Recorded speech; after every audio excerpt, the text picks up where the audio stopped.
ദൈവ തിരുനാമത്തിന് മഹത്വമുണ്ടാകട്ടെ. ദൈവത്തിൻ്റെ അത്യുന്നതമായ നാമം എന്ന് എന്നേക്കും മഹത്വപ്പെടുമാറാകട്ടെ. വളരെ മനോഹരമായ ഒരു സങ്കീർത്തനം, ശബത്ത് നാളുകൾക്കുള്ള ഒരു ഗീതമെന്ന ശീർഷകത്തിൽ നമ്മൾ ചിന്തിക്കുകയാണ്, ധ്യാനിക്കുകയാണ്. ദൈവകൃപത്തോടെ നമ്മളെ വഴി നടത്തട്ടെ. 92-ാമത്തെ സങ്കീർത്തനം, അതിൻ്റെ 6-ാമത്തെ വാക്യം വരെ നമ്മൾ വായിച്ചു, ചിന്തിച്ചു. ആഴങ്ങളിലേക്കൊന്നുമില്ല, നമുക്ക് ആവശ്യമായിരിക്കുന്നതിൽ കൂടെ ദൈവം പകർന്നു പകർന്നു തരുമെന്ന് ദൈവത്തിൽ വിശ്വസിക്കുകയും ആശിക്കുകയും ചെയ്യുന്നു. 7-ാമത്തെ വാക്യം നമ്മൾ കാണുന്നത്, ദുഷ്ടന്മാർ പുല്ലുപോലെ മുളയ്ക്കുന്നതും നീതികേട് പ്രവർത്തിക്കുന്നവരൊക്കെയും തഴയ്ക്കുന്നതും എന്നേക്കും നശിച്ചു പോകേണ്ടതിനാകുന്നു. നീയോ യഹോവേ എന്നേക്കും അത്യുന്നതനാകുന്നു. യഹോവേ, ഇതാ നിൻ്റെ ശത്രുക്കൾ നശിച്ചു പോകുന്നു. നീതികേട് പ്രവർത്തിക്കുന്ന ഏവരും ചിതറിപ്പോകും. എങ്കിലും എൻ്റെ കൊമ്പ് നീ കാട്ടുപോത്തിൻ്റെ കൊമ്പ് പോലെ ഉയർത്തും. പുതിയ എണ്ണ എന്നെ തേപ്പിക്കുന്നു.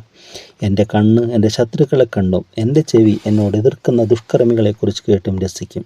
ഇവിടെ നമ്മൾ കാണുന്നത്, മൃഗപ്രായനായ മനുഷ്യനതറിയില്ല, മൂടൻ ഗ്രഹിക്കുന്നില്ല എന്ന് പറഞ്ഞിട്ട്, ദുഷ്ടന്മാർ പുല്ലുപോലെ മുളയ്ക്കുന്നത് നീതികേട് പ്രവർത്തിക്കുന്നവർക്ക് തഴയ്ക്കുന്നതും എന്നേക്കും നശിച്ചു പോകേണ്ടതിനാകുന്നു. പുല്ലുപോലെ മുളയ്ക്കും, നീതികേട് പ്രവർത്തിക്ക് തഴയ്ക്കും. ചിലപ്പോൾ സമൃദ്ധിയൊക്കെ ഉണ്ടാകും, പ്രോസ്പർ എന്നൊക്കെ വിചാരിക്കും, എന്നാൽ അത് എന്നേക്കും നശിച്ചു പോകേണ്ടതിനായിട്ട്. കാരണം അവർക്ക് അടിസ്ഥാനമില്ല, ഒരു ദൈവത്തിലുള്ള ആശ്രയമില്ല, ദൈവഭക്തിയില്ല, പ്രത്യാശയില്ല, പ്രതീക്ഷയില്ല. അവർ സൃഷ്ടിച്ച ഒരു ഉടയവനുണ്ടെന്നുള്ള ചിന്തയില്ല, അവരുടെ ഉള്ളിലൊരു ആത്മാവുണ്ടെന്നുള്ള ആത്മീക ബോധമില്ല. അവർക്ക് ജഡികത്വത്തിൽ മാത്രം ജീവിക്കുന്ന, ഈ ജഡപ്രകാരമുള്ള ജീവിതം മാത്രം കാണുന്നു. കണ്ണിന് കാണുന്നത് മാത്രമാണ് അവർക്ക് കാണാൻ പറ്റുന്നത്. ഈ ഭൗമലോകത്തെ മാത്രം അവർ ദർശിക്കുന്നു, ആത്മലോകത്തെ കാണുന്നില്ല. ആത്മീക ജീവിതത്തിലേക്ക് അവർ പ്രവേശിക്കുന്നു, അത് നശിച്ചു പോകുന്ന ജീവിതങ്ങളാണ്. എന്നാൽ നീയോ യഹോവേ എന്നേക്കും അത്യുന്നതനാകുന്നു. യഹോവേ, ഇതാ നിൻ്റെ ശത്രുക്കൾ നശിച്ചു പോകുന്നു. നീതികേട് പ്രവർത്തിക്കുന്ന ഏവരും ചിതറിപ്പോകുന്നു. ഇവിടെ പറയുകയാണ്, ഈ നിഷ എന്ന് പറയുന്ന ഒരു നിരീശ്വരവാദി, അദ്ദേഹം ജീവിച്ചിരുന്ന ആളുകളിൽ ആ വ്യക്തി, അദ്ദേഹം എന്നൊക്കെ ബഹുമാനം കൊടുത്ത് മൂടനായ മനുഷ്യനാണ്. ജീവിച്ചിരുന്ന ആളുകൾ പറഞ്ഞ ദൈവം മരിച്ചു പോയെന്ന്, ഗോഡ് ഈസ് ഡെഡ്. അദ്ദേഹം അപ്പോൾ റെയിൽവേ സ്റ്റേഷൻ അവിടെ ഇവിടെയൊക്കെ എഴുതി വെച്ചിട്ടുണ്ടെന്ന് പറഞ്ഞു, ഗോഡ് ഈസ് ഡെഡ് ബൈ നിഷയ അരിയിൽ ഒപ്പിടുമെന്ന്. അങ്ങനെ അദ്ദേഹം പോസ്റ്ററുകളൊക്കെ ഇങ്ങനെ എഴുതി വെക്കുമെന്ന്, ദൈവം മരിച്ചുപോയി. അങ്ങനെ കുറേ ചെറുപ്പക്കാർ ആകൃഷ്ടരായിട്ട് അതിൻ്റെ പുറകെ പോയി. അവസാനം എന്ത് പറ്റി? അതെല്ലാം നാശത്തിലേക്കാണ് പോകുന്നത്. അങ്ങനെയുള്ളതൊക്കെ നശിച്ചാണ് പോകുന്നത്. അതുകൊണ്ട് ദൈവമില്ല എന്ന് പറയുന്ന ഏതെങ്കിലും ഉണ്ടെങ്കിൽ അതിന് ഒരിക്കലും ഇവിടെ ചേരരുത്, അത് മൂഢത്തരമാണെന്ന് പറയാം. ഒരു മനുഷ്യൻ കഴിഞ്ഞ ദിവസം ഞാൻ ഒരെണ്ണം കേൾക്കുകയുണ്ടായി, അദ്ദേഹത്തിൻ്റെ പേര് ഞാൻ പറയാൻ ആഗ്രഹിക്കുന്നില്ല, എന്നാലും അതേ വാർദ്ധക്യത്തിലേക്കൊക്കെ ചെന്നു, കുടുംബജീവിതം ലൂസായിപ്പോയി എന്ന് പറഞ്ഞാൽ അതൊന്നും അങ്ങനെയൊന്നും വേണ്ട, സ്ട്രക്ചറൊന്നും നമ്മുടെ ഇഷ്ടമല്ല, മൃഗത്തെ പോലെ തോന്നിയ പോലെ അതിനകത്ത് ഫ്രീഡം എന്നാണ് പറയുന്നത്. എന്നിട്ട് അദ്ദേഹത്തിന് മുമ്പിൽ അതൊക്കെ വാദിക്കാൻ പോകുന്നവർ തന്നെ തെറ്റാണ്. ഒരു ചോദിക്കാൻ പോകും, മീഡിയയിൽ വന്ന ഒരിതാണ്, ഞാൻ എൻ്റെ ഒരു ക്ലിപ്പിംഗ് ഇങ്ങനെ കണ്ടതാണ്. അപ്പോൾ ചോദ്യം ചോദിക്കാൻ ചെന്നിരിക്കുന്ന ഒരു പുരോഹിതനും ഒരു സ്ത്രീയൊക്കെയാണെന്ന് തോന്നുന്നു. അപ്പോൾ അവർക്ക് തന്നെ ചോദിക്കാൻ അറിയത്തില്ല, അവരെ തന്നെ അധിക്ഷേപിക്കുകയാണ് ആ വ്യക്തി. അധിക്ഷേപിച്ചുകൊണ്ട് പറയാം, നിങ്ങളൊരു പുരാതന മനുഷ്യരാണ്, ഞങ്ങൾ ആധുനിക പൗരന്മാരാണ്. ഈ വയസ്സായ ഈ വ്യക്തി അദ്ദേഹം വീണ്ടും യുവാവാകാൻ ശ്രമിക്കുകയാണ്. എന്നിട്ട് അദ്ദേഹം പറയുന്ന കാര്യം ആദ്യമേ ഉണ്ടായിരുന്നതാണ്. കുടുംബജീവിതത്തിൽ ആദിവാസികളുടെ ഇടയ്ക്ക് നോക്കുക, കുടുംബജീവിതത്തിൻ്റെ സ്ട്രക്ചറൊന്നുമില്ല, ഇഷ്ടംപോലെ ഇണകളെ സ്വീകരിക്കാം, അങ്ങനെ ഇങ്ങനെ പോകാം. അപ്പോൾ ഈ മനുഷ്യൻ ആധുനികത്തിലേക്ക് പോവുക, എന്നിട്ട് അദ്ദേഹം പുതിയ മനുഷ്യനാണെന്ന് പറയുക. ഇത് ആദ്യം ഉണ്ടായിരുന്നതാണ്, അതിൽ നിന്ന് മനുഷ്യൻ ക്രമീകരിച്ച ഒരു സ്ട്രക്ചർ, ഒരു കുടുംബമൊക്കെ ആയിട്ട് മനുഷ്യൻ ക്രമീകൃത ജീവിതത്തിലേക്ക് വന്നതാണ് മനോഹരമായിട്ട്. അതിനെ കുത്തഴിച്ച് കളഞ്ഞിട്ട് അതേ മനുഷ്യൻ തോന്നിവാസത്തിന് ജീവിക്കാൻ പറ്റും. അതൊക്കെ ശ്രവിക്കുന്നത് തന്നെ മഹാബുധങ്ങളാണ്. അതിലേക്കൊന്നും തിരിയാതിരിക്കുന്നതിന് ദൈവഭക്തിയിൽ, ദൈവകൃപയിൽ, ദൈവിക ഭയത്തിൽ നമ്മുടെ ജീവിതങ്ങൾ ക്രമീകരിക്കാൻ സാധിച്ച വളരെ മനോഹരമാണ്, ആ ധന്യമായതെന്ന് പറയുന്നത്. നീയോ യഹോവേ എന്നേക്കും അത്യുന്നതനാകുന്നു. യഹോവേ, ഇതാ നിൻ്റെ ശത്രുക്കൾ നശിച്ചു പോകുന്നു. എന്നിട്ട് എന്ത് സംഭവിച്ചെന്ന് പറയുമ്പോൾ, ഇനി നിഷ മരിച്ചു, ഈ നിരീശ്വരവാദി മരിച്ചപ്പോൾ ചെറുപ്പക്കാരെല്ലാം പോയി അതിൻ്റെ അടിയിൽ എഴുതി വെച്ചു, Nietzsche is dead by God എന്ന്. നിഷ മരിച്ചു പോയി, അടിയിൽ ദൈവം എന്ന് ഒപ്പിട്ടിരിക്കുക. ദൈവം നിലനിൽക്കുക. ആ മനുഷ്യൻ ടീച്ചിങ്സ് അവിടെ പോയി നശിച്ചു പോകുന്ന മൃഗങ്ങൾക്ക് തുല്യനെ അത്ര, അവനോടുകൂടെ നശിച്ചു പോവുകയാണ്. യഹോവേ, ഇതാ നിന്റെ ശത്രുക്കൾ നശിച്ചു പോകും, നീതികൾ പ്രവർത്തിക്കുന്ന ഏവരും ചിതറിപ്പോകും. എങ്കിലും എൻ്റെ കൊമ്പ് നീ കാട്ടുപോത്തിൻ്റെ കൊമ്പ് പോലെ ഉയർത്തും, പുതിയ എണ്ണ എന്നെ തേപ്പിക്കുന്നു. എൻ്റെ കണ്ണ് എൻ്റെ ശത്രുക്കളെ കണ്ടും എൻ്റെ ചെവിയോട് എതിർക്കുന്ന ദുഷ്കർമ്മങ്ങളെക്കുറിച്ചും കേട്ട് രസിക്കും. ഇവിടെ പറയും, എങ്കിലും ഈ ശത്രുക്കളൊക്കെ നശിച്ചു പോകും, എങ്കിലും എൻ്റെ കൊമ്പ് നീ കാട്ടുപോത്തിൻ്റെ കൊമ്പ് പോലെ ഉയർത്തും.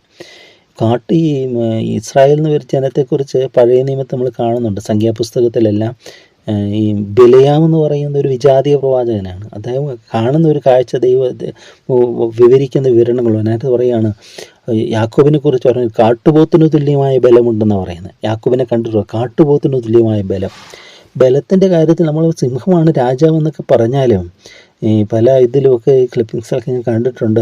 ഈ ഒരു കാട്ടുപോത്തിനെ ആക്രമിക്കാൻ വന്ന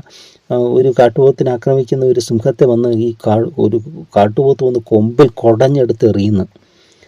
അതുപോലെ തിരിച്ചത് ആക്രമിച്ച് ഓടിച്ചു വിടും. സിംഹമൊക്കെ ഓടുന്ന ഓട്ടമുണ്ട്. അപ്പോൾ ബലത്തിൻ്റെ കാര്യത്തിൽ കാട്ടുപോത്ത് പവർഫുൾ എന്ന് പറയും. അത് ദൈവനെ എത്ര കറക്റ്റായിട്ടാണ് പറയുന്നത്. ആ പവറിൻ്റെ കാര്യത്തിൽ ഈ കാട്ടുപോത്തിൻ്റെ കൊമ്പ് ഭയങ്കര ഷാർപ്പാണ്. അത് എന്തും ചെയ്യുന്ന ഒരിതുണ്ട്. പറയെങ്കിലും എൻ്റെ കൊമ്പ് നീ കാട്ടുപോത്തിൻ്റെ കൊമ്പ് പോലെ ഉയർത്തും, പുതിയ എണ്ണനെ തേപ്പിക്കുന്നു. ന്യൂ ഓയിൽ, എണ്ണയൊക്കെ നമ്മളെ എനർജറ്റിക് ആക്കുന്നതാണ് എന്ന് പറയുന്നത്. നമ്മളെ നറിഷ്മെൻറ്റ്, നമ്മൾ have poured over me fresh oil എന്ന് പറയും. പുതിയ എണ്ണ, അഭിഷേകത്തെ അത് കാണിക്കുന്നതാണ്. ദൈവത്തിൻ്റെ അനോയിൻറ്റിങ്, നമ്മളെ പുതിയ എണ്ണ തേപ്പിക്കുന്ന ദൈവം. എൻ്റെ കണ്ണിൻ്റെ ശത്രുക്കളെ കണ്ടും എൻ്റെ ചെവിയോട് എതിർക്കുന്ന ദുഷ്ടങ്ങളെക്കുറിച്ച് കേട്ട് രസിക്കും. ഇതൊക്കെ നമുക്ക് മനസ്സിലാക്കും. ഇതൊക്കെ നശിത്തിലേക്ക് പോകും, നമുക്ക് കാണാൻ പറ്റും. ഈ ദൈവമില്ലാത്ത പ്രസ്ഥാനങ്ങളൊക്കെ നശിച്ചു പോകും, അവരും തകർന്നു പോകുമില്ല. നിരീശ്വരവാദ പ്രസ്ഥാനങ്ങളെല്ലാം തകർന്നു പോകും. അതിനൊന്നും നിലനിൽപ്പില്ല. അതൊന്നും അവരെല്ലാം ഫ്രസ്ട്രേറ്റഡ് ആണ്. അവർക്കൊന്നും ഒരു പിടിവള്ളി, ഒരു ആശ്രയമില്ലാത്തൊരു പറയാണ്. 12ാമത്തെ വാക്യത്തിൽ വരുമ്പോൾ, നീതിമാൻ പന പോലെ തഴയ്ക്കും, ലെബാനോനിലെ ദേവദാരു പോലെ വളരും. യഹോവയുടെ ആലയത്തിൽ നടുതലയവർ നമ്മുടെ ദൈവത്തിൻ്റെ പ്രാകാരങ്ങളെ തഴയ്ക്കും, വാർദ്ധക്യത്തിലും അവർ ഫലം കായ്ച്ചു കൊണ്ടിരിക്കും. അവർ പുഷ്ടിവെച്ചും പച്ച പിടിച്ചും ഇരിക്കും. യഹോവ നേരുള്ളവൻ, അവൻ എൻ്റെ പാറ, അവന് നീതികേടില്ല എന്ന് കാണിക്കേണ്ടതെന്ന് തന്നെ ഇവിടെ പറയുന്നതാണ് 12ാമത്തെ വാക്യത്തിൽ. നീതിമാൻ പന പോലെ തഴയ്ക്കും. അപ്പോൾ ഈ മൃഗപ്രായനായ മൂഢനായ മനുഷ്യനെ കുറിച്ച് പറയുന്നത് എന്താണ്? 6ാമത്തെ വാക്യത്തിൽ 7ാമത്തിലും മൃഗപ്രായനായ മനുഷ്യനെ അറിയുന്നില്ല, മൂഢൻ അനുഗ്രഹിക്കുന്നുമില്ല. ദുഷ്ടന്മാർ പുല്ലുപോലെ മുളയ്ക്കുന്നു, നീതിയോടെ പ്രവർത്തിക്കുന്നവർക്ക് തഴയ്ക്കുന്നതും എന്നേക്ക് നശിച്ചു പോകേണ്ടതിനാണ്. പുല്ലുപോലെ മുളയ്ക്കുന്ന അവർ തഴയ്ക്കുന്നുണ്ട്. സ്വാഭാവികമായ വൃക്ഷങ്ങൾ, ഈ ചില വൃക്ഷങ്ങളൊക്കെ ഉണ്ട് പെട്ടെന്ന് വളർന്നു പോകും. കാതലൊന്നുമില്ല, ഒന്ന് തള്ളിയാലൊന്നും മറിഞ്ഞു പോകുന്ന ചില വൃക്ഷങ്ങളുണ്ട്. അങ്ങനെ അത് പെട്ടെന്ന് വളരും, അതിന് സമയമൊന്നും വേണ്ട. നാളുകളെടുത്ത് നല്ല കാതലോടുകൂടി ബലവത്തായി വളരുന്ന വൃക്ഷങ്ങൾ, തേക്ക്, നമ്മുടെ നാട്ടുകളിൽ തേക്ക് അതുപോലെയൊക്കെ ഉള്ളത്, ദേവദാരു എന്നൊക്കെ പറയുന്നത്, അതൊക്കെ ഭയങ്കര ശക്തമാണ്. ലെബാനോനിലെ ദേവദാരു എന്നൊക്കെ നമ്മൾ പറയത്തില്ലേ. ഇന്നത്തെ ലെബാനോൻ്റെ യുദ്ധമൊക്കെ നടക്കും. ലെബാനോൻ എന്ന് പറയുന്നത് അത് ദൈവത്തിൻ്റെ തോട്ടം പോലെയാണെന്ന് പറയുന്നത്. അതിലേക്ക് അത് കടന്നു വരുമെന്നാണ് പറയുന്നത്. അതൊക്കെ നശിപ്പിക്കപ്പെട്ടു പോയതുപോലെ. ഇതിലൂടെ പറയാം, നീതിമാൻ പന പോലെ തളിക്കും. അപ്പോൾ ദുഷ്ടൻ പുല്ലുപോലെ മുളയ്ക്കുന്നത്, ഇവിടെ നീതിമാൻ പന പോലെ തളിക്കും, ലെബാനോനിലെ ദേവദാരു പോലെ വരും. പനയും ദേവദാരു എന്ന് പറയുന്നത്. ഈ പാം ട്രീ ആൻഡ് സെഡാർ അല്ലെങ്കിൽ കേദാർ, ലെബാനോനിലെ ദേവദാരു. പന എന്ന് പറയുന്നത് അത് മധുരം തരുന്നതാണ്. പന ഇങ്ങനെ വളർന്ന് നേരെ പോവുകയാണത്. ശക്തമാണത്. ദൈവത്തിലേക്ക് സ്ട്രെയിറ്റ് ആണത്, വക്രതയില്ലാത്തതാണ് നീതിമാൻ്റെ ജീവിതം എന്ന് പറയുന്നത്. അതാണ് ഇതിൻ്റെ സദൃശ്യമാക്കിയിരിക്കുന്നത്.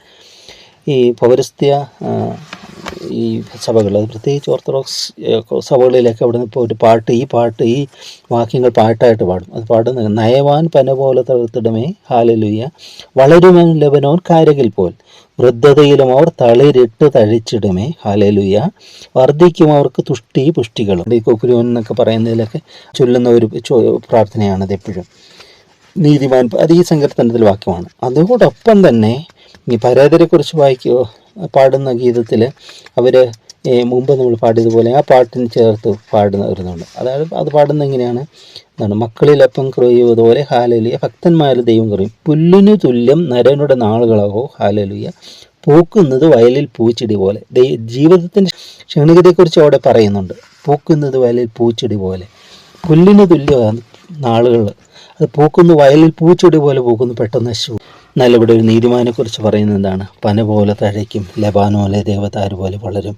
യഹോവയുടെ ആലയത്തിൽ നടുതലയായവർ നമ്മുടെ ദൈവത്തിൻ്റെ പ്രാകാരങ്ങളിൽ തഴയ്ക്കും. അതാണ് പന പോലെ വളരുന്നവരുത്. പന എന്ന് പറയുന്ന ഈന്തപ്പനയൊക്കെ ഉണ്ടല്ലോ, നമുക്കറിയാം. അതെല്ലാം മാധുര്യം നൽകുന്നതാണ്, എല്ലാം ഫലവത്താണ്. അതിൻ്റെ ഓലകൾ അതിന് പലതും ഉണ്ടാക്കാൻ വേണ്ടി ഉപയോഗിക്കുന്നതാണ്. എല്ലാം അതിൽ തന്നെ അത് പരിപൂർണമായി ഉപയോഗപ്രദമാണ്. അതാണ് പറയുന്നത്, യഹോവയുടെ ആലയത്തിൽ നടുതൽ നമ്മുടെ ദൈവത്തിന് പ്രകാശ വാർദ്ധക്യത്തിൽ ഫലം കായ്ച്ചുകൊണ്ടിരിക്കും. അവർ പുഷ്ടി വെച്ചും പച്ച പിടിച്ചും ഇരിക്കും. വാർദ്ധക്യത്തിന് ഒരു ദൈവവിശ്വാസിയുടെ വാർദ്ധക്യമൊന്നും നിരാശാജനകമല്ല, അത് പ്രത്യാശ നിറഞ്ഞതാണ്. പ്രത്യാശ നിറഞ്ഞു നിൽക്കും. അതാണ് പ്രത്യാശ, അവരുടെ ഭക്തി, അവരുടെ സ്നേഹം, അതെല്ലാറ്റിലും ഇവരിങ്ങനെ നിറഞ്ഞു നിൽക്കുന്നത്. അങ്ങനെ നിറവുള്ളതാണ് ക്രിസ്തീയ ജീവിതം എന്ന് പറയുന്നത്. വാർദ്ധക്യത്തിലും അത് ക്ഷീണിച്ച് ശോഷിച്ചു പോകുന്നവർ എന്ന് പറഞ്ഞാൽ ശാരീരികമായി ഇതില്ല പറയുന്നത്.